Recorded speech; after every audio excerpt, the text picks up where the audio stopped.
मुजफ्फरनगर और बागपत पहले चरण की ऐसी सीटें हैं जिन पर बीजेपी का सीधा मुकाबला आरएलडी से यानी गठबंधन से है। वही इन सीटों पर आरएलडी को गठबंधन और कांग्रेस दोनों ने ही सपोर्ट दिया है।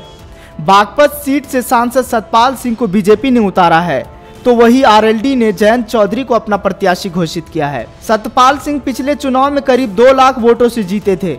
बीजेपी सांसद को करीब 4.25 लाख वोट मिला था, जबकि सपा बसपा व आरएलडी को मिलाकर करीब 5.25 लाख वोट हासिल हुआ था। पिछले चुनाव में आरएलडी अध्यक्ष चौधरी अजीत सिंह करीब 2 लाख वोट पाकर तीसरे स्थान पर थे, जबकि सपा प्रत्याशी 2,13,000 वोट पाकर दूसरे स्थान पर थे। वही इस बार की लोकसभा चुनाव में मुजफ्फरनगर की जनता का मायावती को पीएम बनाने पर खासा ध्यान है। बहरहाल मुजफ्फरनगर लोकसभा सीट से आरएलडी प्रमुख अजीत सिंह खुद मैदान में है।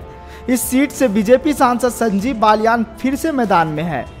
पिछले चुनाव में बालियान को करीब 6.5 लाख वोट मिले थे, जबकि सपा और बसपा को मिलाकर 4.5 लाख वोट ही मिल पाए थे।